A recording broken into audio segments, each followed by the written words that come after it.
की शुरुआत होती है साल 1996 से। मेक्सिको में एक अमेरिकन रिसर्च टीम वहाँ के केव्स यानी गारों में आकर एक क्रिएचर की तलाश कर रही थी, जिसके बारे में ये दावा किया जा रहा था कि वो अनजान क्रिएचर अक्सर जगहों पर देखा गया, जो कोई आम क्रिएचर नहीं है बल्कि बहुत अजीब है। आज से पहले शायद ही किसी ने उसको देखा हो और उसके पास बहुत सारी ताकतें, पावर्स है। लोग उस क्रिएचर से इस वजह से खौफजदा थे क्योंकि वो भेड़ बकरियों का खून पिया करता था, जिससे सभी किसान, शिकारी और भेड़ बकरियों को चराने वाले परेशान थे। अब क्या वो क्रिएचर सच में खतरनाक था, ये लोगों का वहम था? वो क्रिएचर इंसानों के लिए नुकसानदेह है या नहीं, यही हम आज की कहानी में जानेंगे। खैर, अब जब रिसर्च टीम केव्स में उस क्रिएचर के होने के सबूत ढूंढ रही थी, तो उन्हें दीवारों पर उस क्रिएचर के निशान दिख जाते हैं, जो इस बात की तरफ इशारा कर रहे थे कि सच में वो क्रिएचर यहाँ पाया जाता है। अब इस रिसर्च टीम का लीडर बाहर टेंट में था, जो एक साइंटिस्ट है। वो वहाँ काम कर ही रहा था कि तभी उसका एक वर्कर भागता हुआ उसके पास आया और बताने लगा कि हमें वो क्रिएचर मिल गया है केव में, जहाँ हम उसे ढूंढ रही थी। वो वर्कर बिल्कुल सच कह रहा था। अब ये सुनकर साइंटिस्ट भी जल्दी से उस वर्कर के साथ उन केव्स में चला जाता है, जहाँ इनके सामने वो क्रिएचर था, जिसे स्पेनिश जुबान में चुपाकाब्रा कहा जाता है। वो साइज में काफी छोटा सा लग रहा था क्योंकि वो एक चुपाकाब्रा का बच्चा था। अब साइंटिस्ट धीरे धीरे डरते हुए उसके करीब जाने लगा। उसे यकीन नहीं आ रहा था कि मेरे इतने सालों की मेहनत रंग ले आई, आखिर ये क्रिएचर मिल ही गया। अब वो इसे मारना नहीं चाहता था, बल्कि इसे ढूंढना उसका मकसद था, जो वो अपने सीनियर्स और गवर्नमेंट के लिए कर रहा था, क्योंकि इस खोज में उन्होंने बहुत पैसा लगाया था और अब टाइम आ चुका था उन सबको हकीकत से रूबरू करवाने का, इस क्रिएचर को सबके सामने लाने का और बताने का कि इसके बारे में अफवाहें नहीं थी बल्कि सच में है। इस क्रिएचर के पीछे पड़ने का मकसद ये था क्योंकि सबको लगता था कि इसके पास जो पावर्स हैं, उससे किसी भी बीमारी को ठीक किया जा सकता है और किसी भी चोट और घाव को बआसानी भरा जा सकता है। इसके अंदर इतनी पावर्स हैं कि हम इसकी मदद से बहुत सी दवाइयाँ भी बना सकते हैं, क्योंकि ये काफी पुराने वक्त का क्रिएचर था। साइंटिस्ट उसे करीब जाकर हाथ लगाने की कोशिश करता है, पर क्योंकि वो छोटा सा बच्चा था तो उसे डर रहा था कि कहीं ये मुझे कोई नुकसान न पहुंचा दे। अब बगैर टाइम जाया किए ये चुपाकाब्रा के बच्चे को पिंजरे में बंद करने का फैसला करती है, लेकिन तभी केव में छुपी उसकी माँ इनके सामने आ जाती है। जब उसने देखा कि ये मेरे बच्चे को ले जाने वाले है, वो गुस्से से इन पर धाड़ने लगी और फिर अचानक हमला कर देती है। वो साइज में काफी बड़ी थी, इसीलिए जोर से मारकर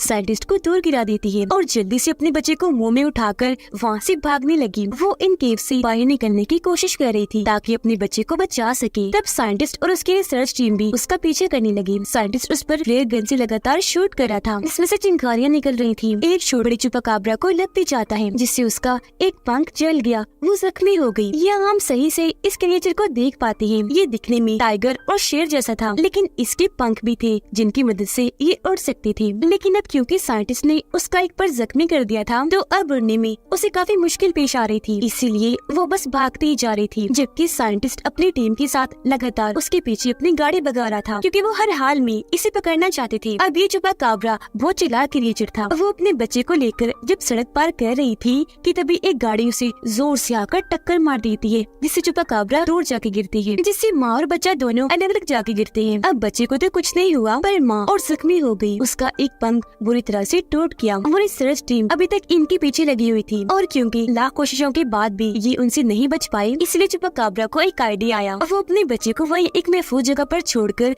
दूसरी जगह पर चली जाती है और वहाँ रिसर्च टीम की गाड़ियों के सामने आकर जोर से चिल्लाने लगी, उनका ध्यान अपनी तरफ करने के लिए। और जैसे सबका ध्यान उसकी तरफ हुआ, वो भागकर उन्हें दूसरी जगह पर ले गई ताकि ये लोग उसके बच्चे से दूर हो जाएं, जो उसके बच्चे को नुकसान पहुंचा सकते हैं। अब साइंटिस्ट इस कामयाबी से खुश हो रहा था, पर अभी उसने ये चीज साबित नहीं की थी, जिससे साफ जाहिर है कि कोई भी उसकी बातों का ऐसे यकीन करने वाला नहीं था। उसके लिए इसे वो क्रिएचर चाहिए था, लेकिन उसे वहाँ कुछ नाखून और पर मिल जाती है, जिन्हें वो अपने पास रख लेता है। अब यहाँ से सीन शिफ्ट होकर जाता है कैंसस शहर के एक स्कूल में, जहाँ हम एलेक्स नाम के एक बच्चे को देखते हैं, जिस कहानी का मेन कैरेक्टर है। वो लंच टाइम पर जब खाना खा रहा था तो एक लड़का आकर उसे परेशान करने लगा, पर फिर वो लड़का खुद ही चुपचाप एलेक्स के पास आकर बैठ जाता है। उसका मूड खराब था, उसे देखने से साफ लग रहा था कि एलेक्स किसी वजह से खुश नहीं है। स्कूल खत्म होने के बाद जब वो घर आया तो उसका अपनी मॉम से भी झगड़ा हो जाता है, क्योंकि ना उसे स्पेनिश और ना ही मेक्सिको की जुबान पसंद थी, और यहाँ उसकी मॉम ये दो जुबानें उसे सीखने को कह रही थी, जिसके लिए वो मना कर रहा था। अब यही वजह थी कि क्लास के सभी बच्चे उसे अक्सर परेशान किया करते थे, क्योंकि एलेक्स रहने वाला यही का था, पर उसे यहाँ की जुबान नहीं आती थी। एलेक्स के डैड की कैंसर की वजह से मौत हो चुकी थी। जब से ही वो खुद को अकेला महसूस करने लगा और हर वक्त बस उदास रहा करता था। उसकी मॉम उसे सलाह देती है कि कुछ दिन के लिए मेक्सिको चले जाओ, ताकि अपनी फैमिली के बारे में तुम जान सको, क्योंकि वहाँ तुम्हारे दादा हैं और आज से पहले तुम वहाँ गए भी नहीं हो। अब एलेक्स वहाँ जाना तो नहीं चाहता था, पर अपनी मॉम की खातिर उसे जाना ही पड़ता है। वो जब एयरपोर्ट पर पहुँचा तो वहाँ उसकी दादा उसे लेने आई थी, जो आते ही उसके गले से लग जाते हैं। उसके साथ हंसी मजाक करने लगे, क्योंकि वो काफी मजाकिया थी। खुश वो इसलिए थे क्योंकि आज पहली बार वो उससे मिल रहे थे। अब हालांकि एलेक्स भी पहली बार ही उनसे मिला था, लेकिन वो हमेशा की तरह उदास ही था,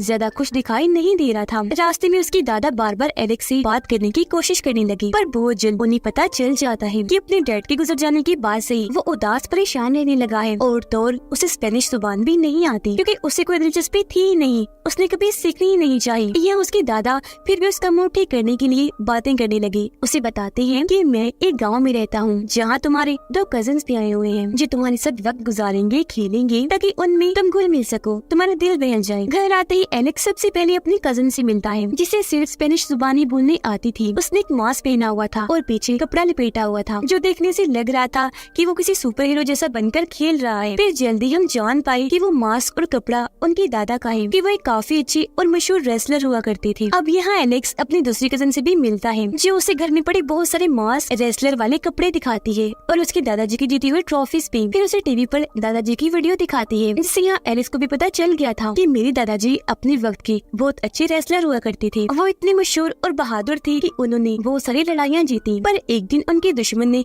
जोर से उन्हें उठाकर रिंग से बाहर फेंक दिया, इन्हें जहाँ रेसलिंग होती है, जिससे वो फौरन बेहोश हो गयी। उन्हें फौरन हॉस्पिटल ले जाया गया, लेकिन उन्हें होश नहीं आई। जब डॉक्टर्स ने चेक किया तो पता चला कि वो तो 1 महीने के लिए कोमा में जा चुकी है। अब ऐसा होने से उनका रेसलिंग कैरियर तो खत्म हुआ ही, सारे दिमाग पर भी काफी गहरा असर हुआ, जो आज तक है। वो अक्सर चीजों को भूल जाया करते हैं। ये जानकर एलेक्स को अपने दादाजी के लिए बहुत बुरा लगा। उसे उन पर तरस आ रहा था, इसलिए वो उनकी और ज्यादा इज्जत करने लगा। अब क्योंकि यहाँ एलेक्स की पहली रात थी, तो उसे नींद नहीं आती। बाहर उसे अजीब सा महसूस हुआ, तो उसने पर्दा हटाकर देखा, पर वहाँ सिर्फ बकरी खड़ी हुई थी। लेकिन तभी उसकी नजर अपने दादाजी पर गई, जो फार्म हाउस की तरफ जा रही थी। एलेक्स को गड़बड़ लगी, उसे शक हुआ कि दादाजी को छुपा रही हैं, इसलिए वो भी इनके पीछे पीछे चला गया। बाहर खड़े होकर वो देखता है कि दादाजी अंदर जाकर बैठ गए हैं। हाथ में उन्होंने म्यूजिक बॉक्स पकड़ा हुआ है, जिसे बजाकर वो बार बार सामने की तरफ देख रहे हैं, जो देखने से लग रहा था कि वहाँ से किसी के आने का इंतजार कर रहे हैं। एलेक्स बाहर खड़ा ही था कि तभी उसे ऐसा महसूस हुआ जैसे झाड़ियों में कोई खतरनाक जानवर है, जो उसकी तरफ आ रहा है। इस वजह से वो डरते डरते पीछे हट गया, फिर जोर से चीख मारकर नीचे गिर जाता है। उसकी आवाज सुनकर दादाजी भी उसे चेक करने बाहर आए और उसकी दोनों कजिन्स की भी आँख खुल गई थी, तो चेक करने वो भी उसके पास आ जाती है। एलेक्स उन्हें बता देता है कि झाड़ियों में मैंने किसी खतरनाक जानवर को महसूस किया, उससे डर के ही मैंने चीख मारी, पर बजाय वहाँ से कोई खतरनाक जानवर बाहर निकलता, वहाँ से काले रंग का खरगोश बाहर आता है, जिसे देखकर एलेक्स की दोनों कजिन्स उस पर हंसने लगते हैं,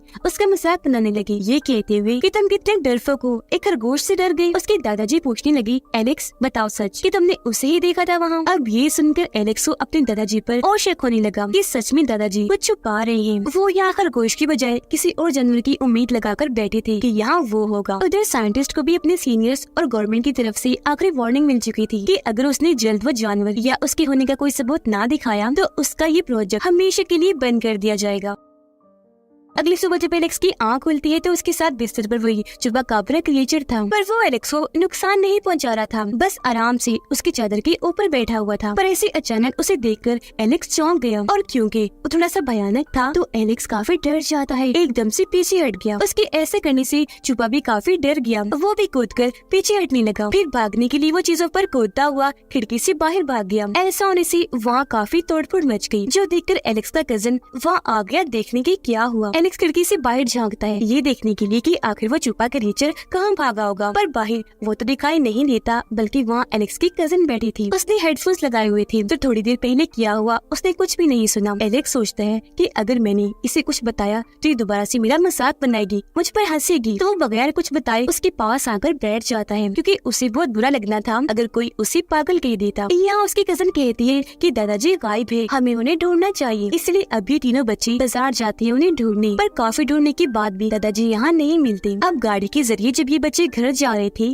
तो इन्हीं रास्ते में अपने दादाजी मिल जाते हैं, जिनके हाथ में बकरी थी। ये जल्दी से उतरकर फौरन उनके पास गई, पर पूछने पर उन्हें तो कुछ भी याद नहीं था कि मैं यहाँ क्यों आया, और इस चक्कर में वो घर का रास्ता भी भूल गई थी, क्योंकि जैसा कि मैंने आपको बताया वो चीजों को भूल जाते थे, पर फिर उन्हें याद आने लगता है कि घर जाना जरूरी है। इसलिए अभी बच्चे उन्हें गाड़ी में बिठाकर घर ले जाने लगे, जहाँ रास्ते में वो रिसर्च टीम छुपा क्रिएचर की तलाश में लगी थी। अभी दादाजी को तो पता था कि ये टीम यहाँ क्या कर रही है, पर बच्चे इस बात से अनजान थे। घर आने के बाद एलेक्स अपने कजन को कहता है कि मुझे दादाजी पर शक है, वो हमसे कुछ छुपा रहे हैं, और जहाँ तक मेरा मानना है वो हमसे पुराने वक्त के क्रिएचर चुपाकाब्रा को छुपा रहे हैं। पर उसके कजन को इस बात पर यकीन नहीं आता। हालांकि एलेक्स उसे म्यूजिक बॉक्स भी दिखाता है और रात के वक्त दादाजी के फार्म हाउस में जाने वाली बात भी बताता है, लेकिन फिर भी वो यकीन नहीं करती। अब रात को एलेक्स म्यूजिक बॉक्स लेकर फार्म हाउस में जाता है और म्यूजिक भी बजाने लगता है। म्यूजिक की आवाज सुनकर चुपा बाहर आया। उसे देखकर एलेक्स म्यूजिक बॉक्स उसके सामने गिरा देता है। वो डरा हुआ था, पर जल्द उसे एहसास हो गया कि ये चुपा मुझे कोई नुकसान नहीं पहुंचाएगा। दोनों एक दूसरे के पास आए और ऐसी इनकी दोस्ती हो गई। यहाँ एलेक्स उसे खाने के लिए कच्चा गोश्त देता है, पर ये क्रिएचर बहुत चालाक था, वो भी एलेक्स को खाने के लिए देता है मरा हुआ चूहा, वो भी बॉक्स में बंद करके। पर जाहिर है एलेक्स उसे खाने वाला कहाँ था। उसने जैसे ही बॉक्स को खोला उसका दिल खराब हो गया। वो चुपा को कहता है ये तो मैं नहीं खा सकता, बहुत गंदा होता है, छी। खैर अब देखते ही देखते मौसम खराब होने लगा, और क्योंकि ये चुपा बच्चा था इसलिए बिजली की आवाज से डर रहा होता है। तब एलेक्स बिल्कुल एक दोस्त की तरह उसे सहारा देता है, अपने साथ लेकर बैठ गया। अगली सुबह उन दोनों बच्चों यानी एलेक्स के कजिन्स को भी चुपा क्रिएचर के बारे में पता चल चुका था। जहाँ पहले तो वो इससे काफी डर रही थी, क्योंकि जाहिर है वो अजीब था जो चल भी सकता था और उड़ भी सकता था। पर बहुत जल्द उन्हें भी एहसास हुआ कि ये हमें नुकसान नहीं पहुंचाएगा, और उनकी भी चुपा से दोस्ती हो जाती है। तभी यहाँ उनके दादाजी भी आ गए। वो चुपा को प्यार से अपने पास बुलाने लगे, जो फौरन एक वफादार जानवर की तरह उनके पास चला गया। यहाँ उनके दादाजी सच बताने लगे कि कुछ दिन पहले रात को जब मैं घर आ रहा था तो इसकी माँ मेरी गाड़ी से आकर टकरा गई, जिससे हम समझ पाए कि उस दिन टक्कर मारने वाली गाड़ी इनकी थी, न कि रिसर्च टीम की थी। आगे वो कहते हैं कि मुझे लगा कोई आम जानवर होगा, इसलिए मैं नजरअंदाज करके आगे बढ़ गया। पर जब मैं घर के करीब पहुंचा तो मुझे ये मिला, क्योंकि इसकी मोम कहीं और जा चुकी थी और ये बेचारा मेरा पीछे करते करते घर तक आ गया। मैं इसे देखते ही समझ गया कि ये डरा हुआ है और ये मेरे लिए नुकसानदेह भी नहीं, तो मैं इसे अपने घर ले आया। फिर मुझे पता चला कि वो रिसर्च टीम इसे ही ढूंढ रही है। मुझे फिक्र हुई कि अगर ये उनके हाथ लग गया तो वो इसे नुकसान पहुंचाएंगे, क्योंकि इस पर बाद में कुछ एक्सपेरिमेंट्स तजुर्बे किए जाने हैं। तो मैंने इसकी जान बचाने के लिए इसे यहाँ रख लिया। ये जानकर बच्चों को भी चुपा पर तरस आया और तभी से वो इसका ख्याल रखने लगी। लेकिन बदकिस्मती से एक दिन इनके घर साइंटिस्ट और उसका एक साथी आते हैं। असल में जब दादाजी की गाड़ी से चुपाकाब्रा टकराई थी तो उनकी नंबर प्लेट वही सड़क पर ही गिर गई थी। इसे दिखाकर साइंटिस्ट कहता है कि ये आपकी ही है ना, क्योंकि मैंने पता लगवा लिया है और अब मुझे आपके घर की तलाशी लेनी है। पर दादाजी बगैर डरे उसे साफ साफ मना कर देते हैं कि कभी नहीं, मैं तुम्हें इसकी इजाजत नहीं दूंगा, और उसे धमका कर यहाँ से भगा देते हैं। एलेक्स और चुपा की दोस्ती गहरी होती जा रही थी, पर क्योंकि वो बच्चा था और डरा हुआ भी था इसलिए फिलहाल उसे उड़ना नहीं आ रहा था, क्योंकि वो हिम्मत ही नहीं कर पा रहा था। तब यहाँ उसकी मदद एलेक्स का कजन करता है। वो छत पर ले जाकर उसे उड़ना सिखाता है और बार बार उसे ट्रेनिंग देता है कि कैसे उड़ा जाता है। अब यहाँ एलेक्स को भी देखने से साफ साफ लग रहा था कि अब वो खुश है। यहाँ आकर उसे काफी अच्छा लग रहा है, क्योंकि अब उसे इतना मेरा दोस्त जो मिल गया था और साथ में इतने अच्छे दादाजी और कजन्स भी। फिर एक दिन दादाजी उसे उसके डैड के बारे में बताने लगी कि जब मैंने रेसलिंग छोड़ दी तो मैंने वो तुम्हारे डैड को सिखाई। वो मेरा बेटा होने के साथ साथ मेरा काफी ज़हीन शागिर्द भी था। पर फिर एक दिन उसे तुम्हारी मॉम मिल गई, उसने शादी कर ली, तो तब से उसने रेसलिंग को छोड़ दिया था। अपने डैड की ये बातें सुनकर एलेक्स को बहुत बुरा लग रहा था, जिससे उसके दादाजी भी अंदाजा लगा देते हैं कि एलेक्स के अंदर बहुत गुस्सा भरा है, जिसे अंदर ही अंदर लेकर घुट घुट कर वो अपनी जिंदगी गुजार रहा है। तो फैसला करती है कि मैं इसका गुस्सा निकलवा कर इसे नॉर्मल कर दूंगा, जिस मकसद के लिए वो उसके साथ कुश्ती लड़ती है, और उसे लड़ने के लिए उकसाने लगी ताकि वो अपनी कुश्ती लड़कर अपना गुस्सा और भड़ास निकाल ले। लेकिन क्योंकि वो उसके दादा थे तो वो उन पर हाथ नहीं उठाना चाहता था। पर आखिर में जब उसके दादाजी बात नहीं मानते तो उसे गुस्सा आ गया। वो उनसे कुश्ती लड़कर उन्हें रिंग से बाई धक्का दे देता है। वो इतने जोर के गिरते हैं कि फौरन ही बेहोश हो गई। ये देखकर तीनों बच्चे काफी परेशान हो गए और वहाँ फौरन डॉक्टर को बुलाया जाता है, जो दादाजी को चेक करके बताती है कि कुछ दिन के लिए इनकी याददाश्त जा चुकी है, इन्हें मुकम्मल आराम करना है। उसी दिन साइंटिस्ट इनके घर दोबारा आ गया। वो जैसे फार्म हाउस में गया, वहाँ छुपा को देख लेता है, उसे गन से मारकर बेहोश कर देता है और गोद में उठाकर अपने साथ ले जाने लगा। हालांकि बच्चे उसे रोक रही थी, छुपा को बचाने की कोशिश करते हैं, पर क्योंकि वो बच्चे थे तो साइंटिस्ट उन्हें भी गन दिखाकर छुपा को वहाँ से ले जाता है, जिससे वो तीनों बच्चे काफी दुखी हो जाते हैं। अब एलेक्स जल्दी से भागकर अपने दादाजी के पास आया, जब वो सो रही थी। उन्हें जगाकर कहता है कि आपको छुपा को बचाना होगा। उसके दादाजी की क्योंकि याददाश्त जा चुकी थी, इसलिए वो पूछते हैं कि कौन छुपा और तुम कौन हो। अब इससे एलेक्स अपना दिमाग लगाता है, उसे आइडिया आया। वो अपने दादा को कहता है कि घर में आपका वो दुश्मन घुस आया है जिसने रिंग से आपको बाहर गिरा दिया था। ये सुनकर उसके दादा को बहुत गुस्सा चढ़ गया। वो जल्दी से अपना मास्क कैप पहनती है और पिछला कपड़ा लटकाकर बाहर आ गई और साइंटिस्ट से लड़ने के लिए बिल्कुल तैयार हो गई। आते ही वो उसे जोरदार टांग मारती है, जिससे वो काफी दूर जाके गिरता है। फिर वो अपनी ताकत का इस्तेमाल करके उसे आसानी से हरा देती है, क्योंकि वो एक पहलवान थी।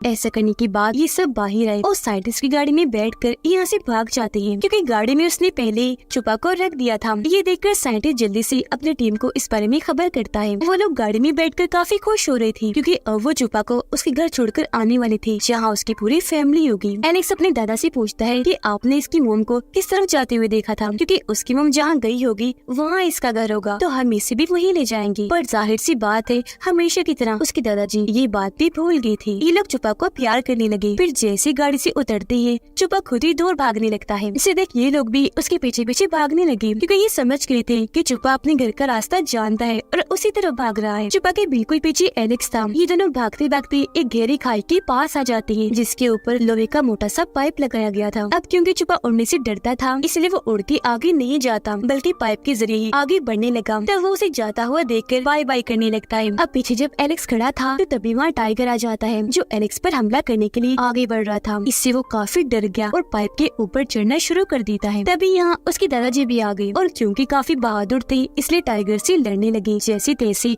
उसे वहाँ से भगा देते हैं। लेकिन जब एलेक्स वापस आने लगा तो पाइप टूट जाता है, इससे वो नीचे गिरने ही वाला था कि छोटी पाइप को पकड़ लेता है। अपने दोस्त को मुसीबत में देखकर छुपा वापस आया, एलेक्स को बचाने के लिए पाइप पर चढ़ने लगा, लेकिन वो पाइप भी टूट जाता है। पर खुशकिस्मती से छुपा ने अब उड़ना सीख लिया था, इसलिए अपने दोस्त की मदद वो ऐसे करता है कि एलेक्स उसकी दुम पकड़ लेता है। तब छुपा उसे उड़ाकर बाहर ले आता है और ऐसे एलेक्स की जान बचा लेता है। वो लोग एक दूसरे से मिलकर बहुत खुश हो जाते हैं। हंसी खुशी एक साथ खड़े ही थे कि तब यहाँ साइंटिस्ट आ जाता है। वो छुपा को तीर मारकर उसे बेहोश कर देता है और बाकी सबको धमकाता है कि छोड़ो उसे, पीछे हट जाओ। इस बार दादाजी और बच्चे मजबूर थे, इसलिए ना चाहते हुए भी पीछे हट ही जाते हैं। साइंटिस्ट उन्हें तीर दिखाकर बेहोश छुपा को उठाता है और अपनी गाड़ी में लाकर रख देता है। अब जैसे वहाँ से जाने लगा, छोटे छुपा को बचाने के लिए वहाँ पूरी छुपा फैमिली आ जाती है, जो सारे ही उसकी गाड़ी पर एक साथ हमला कर देते हैं। गुस्से से उस पर धाड़ने लगे। ना गुस्सा आया कि अपने नाखूनों और पंजों से वो उसकी गाड़ी को तबाह करने लगे। ये देखकर दादाजी और बच्चे काफी खुश हो जाते हैं कि अब छुपा बच्चे की जान बच जाएगी। पर साइंटिस्ट चालाक था, वो छोटे छुपा को गोद में लेकर बाहर आ गया और बड़े छुपा कापस को हथियार दिखाकर डराने लगा। छोटे छुपा को होश आ गई थी। पीछे से दादाजी आकर साइंटिस्ट को पकड़ लेते हैं, उसकी बाजू को मोड़कर छुपा को छुड़वा लेते हैं। आखिर में फिर रेसलिंग की एक ट्रिक से वो उसे उठाकर जमीन पर पटक देते हैं, जिससे साइंटिस्ट वहीं ढेर हो जाता है। छोटा छुपा अपनी फैमिली के पास आकर बहुत खुश हो जाता है। अब एलेक्स और छुपा बहुत अच्छे दोस्त थे, तो एक दूसरे को प्यार से आखिरी अलविदा कहते हैं, जिसके बाद अपने अपने घर जाने के लिए वहाँ से निकल जाते हैं। अब एलेक्स अपने कजिन्स के साथ काफी खुश था और अब कुछ दिन के बाद उसने अपने घर जाना था। उसने यहाँ बहुत अच्छा वक्त गुजारा। जहाँ पहले वो उदास रहा करता था, अपनी फैमिली को पसंद नहीं करता था, लेकिन अब फैमिली को जानने के बाद, उनके साथ इतना अच्छा वक्त गुजारने के बाद वो उन्हें बहुत याद करेगा। उसके दादाजी भी खुश थे, क्योंकि वो जैसे एलेक्स को सिखाना चाहते थे वो सीख गया। यहाँ दोनों एक दूसरे को अलविदा कहते हैं, गले से मिलते हैं, जिसके बाद एलेक्स लेन में आकर बैठ जाता है और हंसी खुशी अपने घर वापस लौट आया था। पर जब एलेक्स ने बाहर देखा तो वहाँ छुपा हवा में उड़ रहा था, काफी खुश था, उसे उड़ने में बहुत मजा आ रहा था। उसे देखकर एलेक्स हैरान तो था, साथ में खुश भी, क्योंकि अब वो हमेशा आजाद जिंदगी गुजारेगा। यहाँ छुपा ने अपनी दोस्ती का हक अदा किया। वो एलेक्स को अपनी झलक दिखाने आया था, जिससे दोनों दोस्ती बहुत खुश थे, क्योंकि दोस्ती चाहे जानवर की हो या इंसान की, अगर कोई निभाने वाला हो तो आप उसके साथ हमेशा खुशी महसूस करते हैं। इसी के साथ इस मूवी की कहानी यहीं पर खत्म हो जाती है।